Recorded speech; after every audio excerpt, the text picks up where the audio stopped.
So our last understanding is that the 12 positions have been filled. We received data kind of earlier today in terms of where the backlog is. And at the time of the budget change proposal last year, so in the 15-16 budget proposal, they were actually at, give me one moment, 2,221. And as of January 2016, they were at 2,900. So it actually had gone up since we've allocated 12 positions? I will have to say, though, we haven't had an extensive conversation with DOJ that we normally would have as part of the budget process if we were evaluating a budget change proposal. With the limited term positions, they would have had to hire the positions, they would have had to bring them on board, do training, et cetera. So we don't know when those 12 positions were fully filled. And so because of that, by the end of this year or into kind of year two, you're likely to have a greater decrease in the backlog. And when the 12 positions were funded in last year's budget, was there an understanding or an expectation that 12 people would be sufficient to eliminate the backlog? I would say that the understanding was that there was potentially going to be an ongoing need due to increased complexities in the background investigations. In conference committee, when that discussion was happening, I think that there was not comfort that there was a good enough understanding of what that ongoing need would be. And so the committee took the action of providing the limited term positions with the direction of the department then taking a look at the backlog and potentially coming forward in future years with an ongoing request. Okay, thank you. I would agree with my Senate colleagues then that perhaps adding to the number 12 is premature at this time until at least we have more data from DOJ on how they're progressing so far. Thank you. Any other comments, questions? Okay. Seeing none, we're going to move to issue 10, Major League Sporting Event Raffles. Issue 10 before you starts on page 34. The governor's January budget proposed a 3-year limited term general fund increase of $335,000 and 2 positions for DOJ's Indian and Gaming Law section to address initial implementation workload related to the new Major League Sporting Event Raffles program created by the enactment of SB 549 in 2015. The Assembly rejected the proposal, while the Senate rejected the use of the general fund dollars for this program. Instead, the Senate approved trailer bill language to, 1, deposit the fee revenue authorized by SB 549 into the newly created Major League Event Raffle Fund instead of the general fund, and 2, to authorize a general fund to this new special fund of up to $335,000 annually for 3 years. We would note that SB 549 did specify that the revenue be deposited into the general fund. However, the Senate action would be consistent with the state's existing fiscal approach towards gambling revenues and expenditures. We would also note that it would also increase program transparency. Thank you. Ms. Costa. Yes, we continue to support the administration's proposal on this item. We would note that the DOJ is authorized to issue an annual registration fee to cover administrative costs. However, the department estimates there are approximately 60 eligible organizations with a minimum application fee of $5,000, which would generate approximately $300,000 in revenue and be deposited into the general fund. Given the estimated revenue would not be sufficient to cover cost, our proposal proposed a 3-year limited term general fund increase of $335,000 and 2 positions to address the workload related to the implementation of this program. Thank you. Senator Leno. If we could have the LEO's response to that concern. So I think the math is accurate. Ms. Costa's concern is over $35,000. That's correct. Okay. I think that it is, we do not know how many entities will come forward and apply. There's certainly a fee mechanism. There are kind of a number of fees. This program, SB 549, does sunset, I believe, in December of 2018. And so the Senate's version, when we say would increase transparency, by creating this special fund and having all the fee revenue deposited into that fund, would provide the legislature with an idea of whether or not the revenues were sufficient to fund the program on an ongoing basis. With the deposit into the general fund and kind of transferring money or funding the programs or the requested positions just from the general fund, it's a little bit harder to conduct that oversight. And you also support the Senate's suggestion of the general fund loan. Yes, we would say it's consistent with the state's existing approach to gambling. So we do that with the Gambling Control Fund, the Indian Special Distribution Fund. It would be consistent. All right, thank you. Mr. Chair, I would move the Senate version. Great. Thank you. We have a motion. Do we have a second? Second? Ms. Costa or Mr. Murphy. Thank you. I guess I just want to add at least a little bit of clarity on the special fund idea. One of the kind of ongoing concerns we have with the special fund is that with a maximum of 60 entities, all 60 would have to come in at $5,000 a pop to get $300,000 of revenue coming back in. That loan, even at that rate, it would not be repayable. So I think that there's you'd have a deficit there. So I think that just to kind of enunciate that, all 60 that are eligible would have to come in to get to $300,000. I don't believe all 60 are going to be coming in. So to the degree that we're doing any sort of loan situation, we're going to have an amount that most likely is not going to be repayable.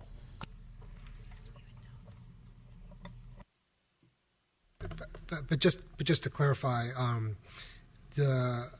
your concern is potentially on a deficit of $35,000, but your proposal is for general fund allocation of $335,000.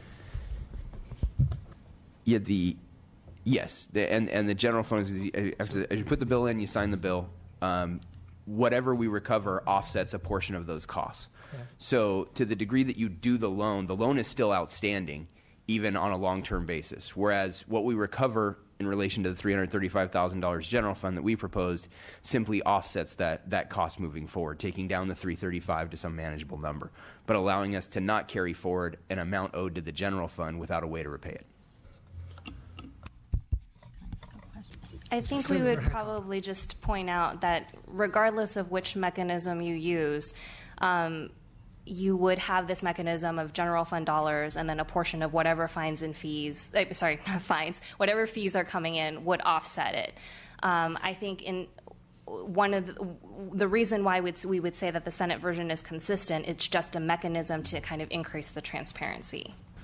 And just to add on a little bit, just to simplify it, the net impact on the general fund if insufficient fee revenue comes on under either scenario is the same. Thank you. Senator Hancock. Well, I guess my question is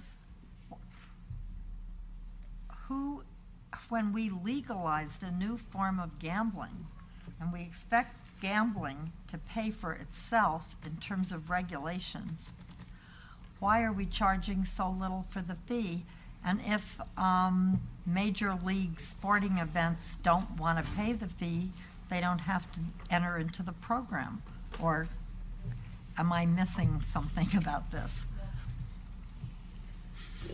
So participation is optional. It is at their discretion about whether they participate, and that would generate fluctuations in the fee. I think the proposal is here before you because there are going to be some initial implementation costs. DOJ has some obligations to promulgate regulations, et cetera, and so that's kind of the request that's before you for these, and for the $335,000 and the 2 positions.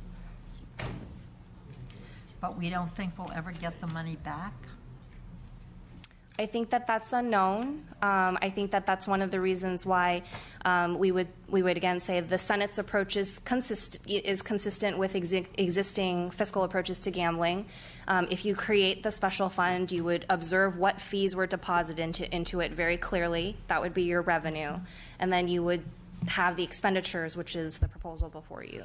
Okay, and therefore we could increase the fee if the fee is not covering the cost of administering the program? So this is statutory legislation. The legislature certainly could do so. I think that there is a threshold requirement because I'm unclear if there's a threshold requirement because it's related to gambling and because it's related to raffles. Well, I think we need to look into this because at a time that we're not providing child care, We're not providing a number of necessities of life for people. I don't want to put any general fund money into a new form of gambling. It's not a priority. I think Yeah. that we should For have the a Senate. special fund, and we ought to make sure that the fees that we charge cover the costs. We could give some to diapers.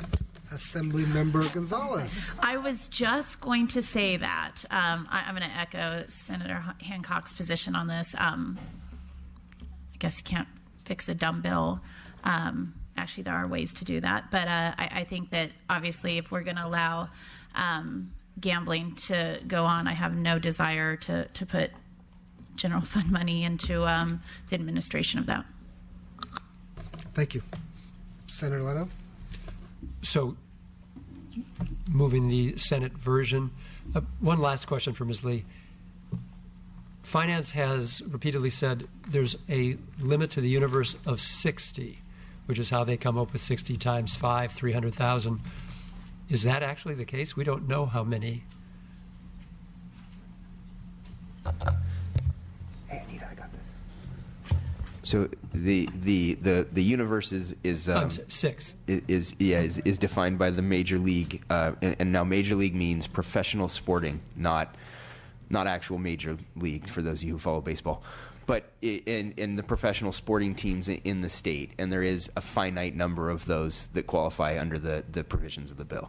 So that's the estimate was 60, and I don't have the count right in front of me. And for those of you who follow minor league baseball, they sometimes move quickly in between states.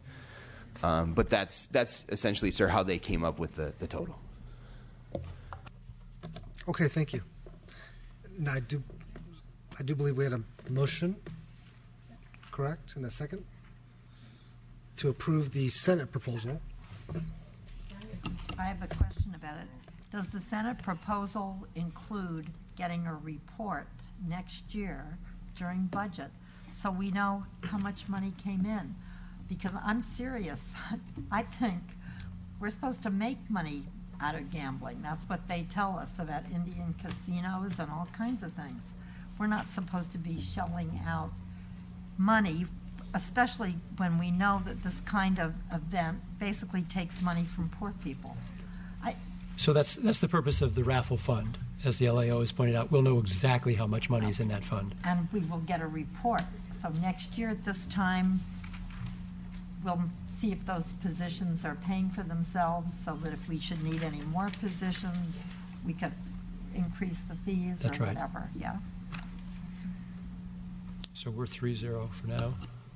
3-0 in the Senate, 5-0 in the Assembly. Thank you.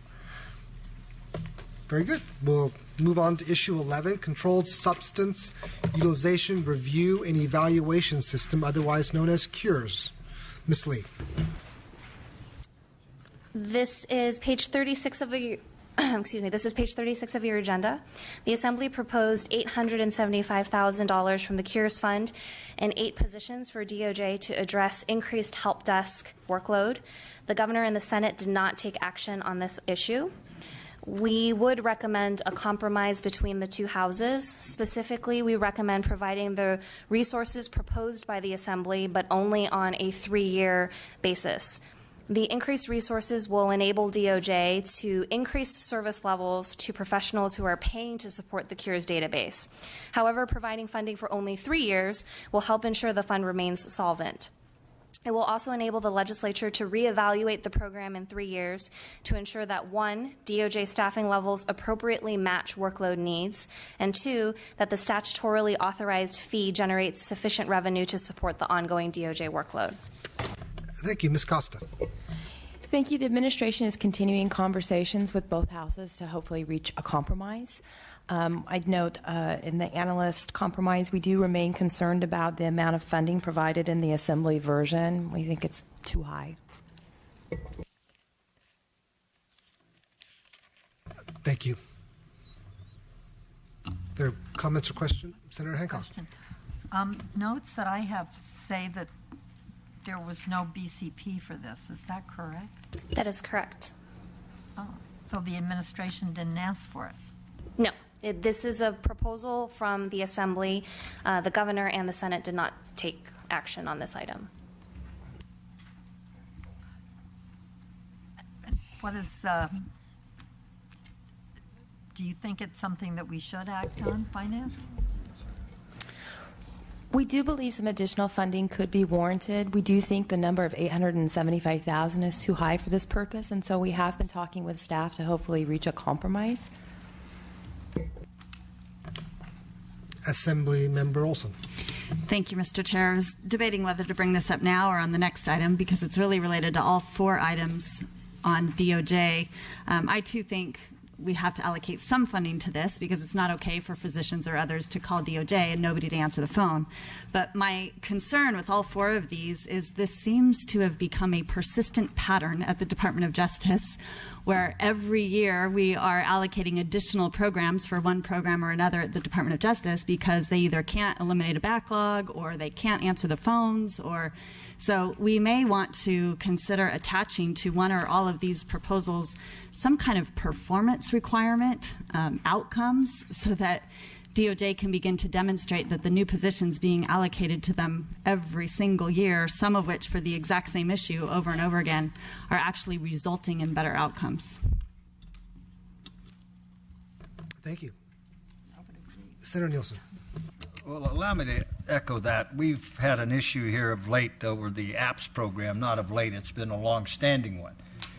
And one of the things I've suggested is with these backlog issues with this department is a quarterly report of their progress, at least a quarterly report.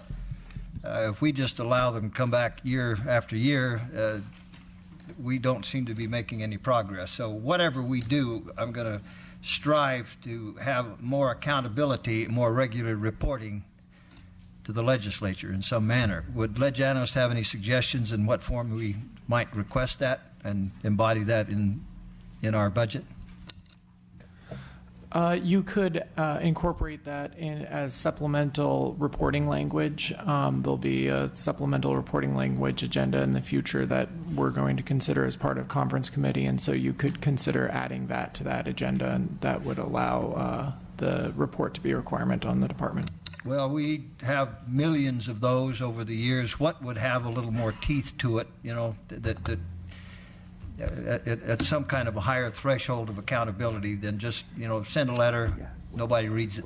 I mean, I'm looking at something that causes them to really pay attention to it and causes us to look at it and pay attention to it as well. One of the advantages of the LAO compromise is that if you make the positions a limited term, they'll have to come back in front of you. You could make the report due when the positions expire so that you'll be in a position to assess whether or not those positions accomplish their goals. That might be a way to put a little more teeth into the proposal. Mr. Chairman and colleagues, I think that's a meritorious idea in itself. Could you restate the compromise? Sure. The LAO compromise is to provide the level of resources, so the $875,000 and the 8 positions, but only for 3 years. This would allow DOJ to, increase their service levels at the help desk to those professionals who are paying to support the Cures database. Then on the flip side, by limiting the funding to only 3 years, it will, 1, help ensure that the fund remains solvent. And then at that time, the legislature will also be able to reevaluate the program in 3 years to ensure that the staffing levels are appropriate to meet the workload and that the statutorily authorized fee is generating sufficient revenue to support the ongoing workload. To the extent that you adopt language related to performance measures or outcomes, you could also direct that it be due at that time, and you can consider it as part of your deliberations in whether additional funding, ongoing funding, changing the level of revenues is warranted. Thank you. Ms. Costa, I was going to go Senator Lara. Did you have? Just on the analyst compromise, we would continue to not support that level of funding. I think a more appropriate amount would be around $500,000 in 4 positions. We feel that that is too high of an amount for this. As for any performance measure language, we would have to wait to see the actual language to have a comment on that. Thank you. Senator Lara. Again, just want to echo the comments of our colleagues. I think this is a program that merits funding, and to what level I look forward to future compromise on that. But I think the LAOs put us on the right track. Thank you, Senator. And I would also just also concur with Senator Nielsen's earlier comments that we as a legislature need to do greater accountability in a variety of areas. So I thank you for that. Seeing no other comment, we're going to move to issue 12, Armed Prohibited Persons Program. Ms. Lee. The governor's January budget proposed a $4.7 million augmentation from the Firearm Safety and Enforcement Fund to support 22 existing special agent positions for APS investigations. These were made permanent as part of the 2015-16 budget. The Assembly and the Senate both approved the proposal. However, the Senate also approved trailer bill language to, one, remove the continuous appropriation authority in the Firearms and Safety Enforcement Fund, and two, to provide DOJ with the authority to increase certain existing fees that are deposited into the Firearms and Safety Enforcement Fund, as well as the Firearm Safety Account, at a rate not exceeding the Consumer Price Index. We would recommend the Senate action as it provides the legislature with greater oversight of DOJ expenditures and allows for the adjustment of existing fees to more closely align revenues with expenditures. Thank you. Ms. Costa. We support the Senate action for the reasons outlined by the analyst. Thank you. Senator Hancock. Having had several oversight hearings about the DROS account and our attempts to remove firearms from prohibited persons, I was wondering if I have a staff suggestion that it might be good to establish a program within DOJ that reimburses local law enforcement agencies that retrieve firearms from prohibited individuals. Is that part of what they do now, or do you think that that would help relieve the backlog because it would motivate local law enforcement to go out and help? It is not part of what they do now, and I would hate to venture a guess. It would be an idea that may further some discussion on what we could do, but it would be very hard to know unless you're talking about some of the priorities at local law enforcement. Each chief and each sheriff has to prioritize their workload inside of what they're capable of doing in relation to their own locality. Oh no, it would certainly have to be voluntary, yeah. But I'm just thinking that if it's just adding to their workload, if and when they ever do help out with the DOJ agents when they go to try to retrieve the firearms, there might be more incentive if local law enforcement who might know the community better and know even individual people that show up on the list, if they did that, if there would be some mechanism to reimburse them. Thank you, Senator. I think we should consider that at some time. Other comments or thoughts? Okay.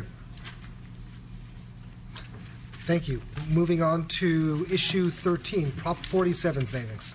Ms. Lee.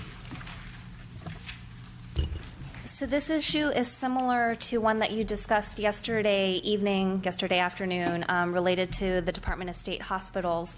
The administration identified $1.7 million in court savings related to Proposition 47. Similar to the Department of State hospitals, the administration did not propose reducing the judicial branch's budget to reflect the estimated savings, despite the fact that both the 2015-16 and 2016-17 budget provides the trial courts with an augmentation for costs incurred related to implementing Proposition 47. The Assembly took no action here, while the Senate reduced the judicial branch budget to account for the reduced workload. We would recommend the Senate action, as we believe the overall intent of Proposition 47 is to have no net impact on state spending. Reducing the judicial branch budget to account for savings resulting from the measure would result in additional resources becoming available to offset the funds that would then be transferred from the general fund into the Safe Neighborhood and Schools Fund. In addition, this would allow for greater legislative oversight over how these saved funds are used. Thank you. Ms. Costa. We support the Assembly version of this item. As the analyst noted, we had a previous conversation regarding the state hospitals, and our position remains the same. Thank you. Senator Nielsen. Ledge Analyst, how reliable is this anticipated savings figure, 1.7? Is that a very reliable, substantiated, valid figure? Is that just a kind of a wild guess? So the administration has their method of calculating, and the $1.7 million is based off of their calculation. Earlier this year, our office did release a report where our estimate of the savings is quite different. Related to the court portion, so just the court portion, because that's before you, we did believe that it should be at least $20 million more in terms of savings.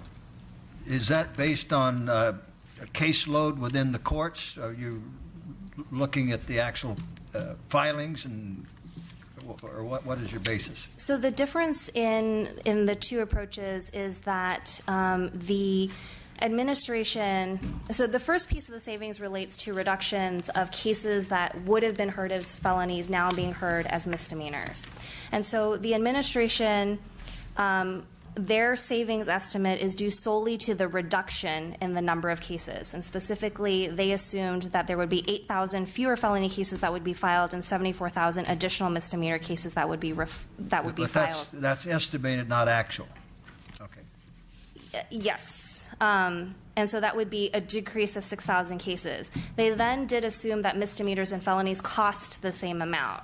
And we disagreed with that portion.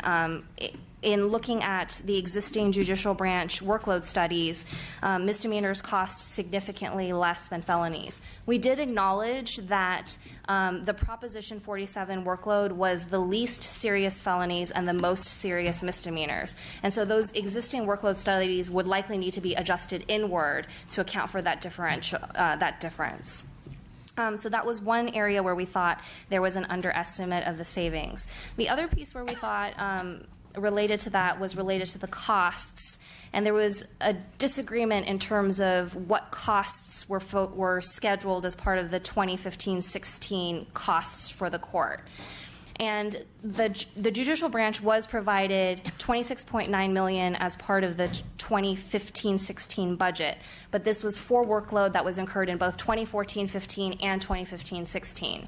And in doing our calculations for the deposit in 2015-16, our belief is that the costs that are incurred from workload that incurred in 2015-16 is what should be going into the calculation. And so that's the other piece of our different approach. Okay. I thank you, and I inquire because it's very important for us who have to make these decisions and the public to really know, and these not just be wild guesses. Thank you. Member Oberlin. Thank you, Mr. Chair. Normally I would be all in favor of returning the savings from Prop 47 to the general fund. However, in this case, no one is claiming that the Department of Justice courts are overfunded. Quite the opposite, in fact. So I have to put in a plug for the Assembly version. I also had a question about, since we're on the topic of the judicial branch, the administration's proposal included a proposal to move up to 5 judgeships from over-resourced counties to under-resourced courts. And that was approved by the Senate. It wasn't heard in the Assembly. So, Mr. Chair, is that something we'll be discussing later? Is this an appropriate time to bring that up?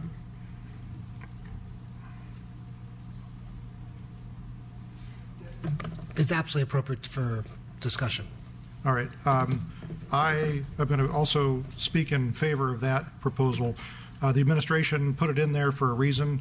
If you'll bear with me for a moment, I want to tell you a little story about what I did before I was elected to the Assembly. I was the mayor of the city of Big Bear Lake, and on the day I was elected, we had 5 courts in my Assembly district. And a year after I was elected, we had 1 court. And the day after I was elected, I got a call from the Superior Court judge in our court system notifying us that they were going to close our court in the city of Big Bear Lake. And so I got to see firsthand the effect on my constituents of that courthouse closure. And now in my current role representing the district of almost 20,000 square miles, I can tell you that I have constituents in Needles, California that have to drive 3.5 hours to get to court. So it's a very real issue for me. And the reason why our courts in my assembly district are closed has nothing to do with buildings. The buildings are there, the power is on, the furniture is there, they just don't have any judges. And in fact, the county of San Bernardino's court system is, according to the Judicial Council, one of the most under-resourced counties in the state. So this is a very important issue to me, and I would like to request that we consider adopting the administration's proposal. Okay, thank you. So the adoption is a separate issue, but absolutely it's appropriate to mention. Senator Leno. So I would very much endorse the legislative analyst's assessment of what the savings actually is, that it's probably closer to $20 million, but that's really not the debate that's before us right now. The issue before us now, not unlike with the state hospitals, is that we accept for this purpose the administration's very modest proposal of savings relative to Prop 47. But with that said, again, whether we're talking about another separate and independent branch of government or department within the executive branch, Prop 47, if we're to be respectful of the voters, is that savings are realized and placed into the general fund. And that if there then is need, and I am in full agreement with Assemblyman Obernolte, that the Department of Justice needs additional funds, well, then you come forward and you make that proposal separate from just assuming we're going to keep the savings. So, again, I'm just going to make a plug for the Senate version. Thank you, Senator.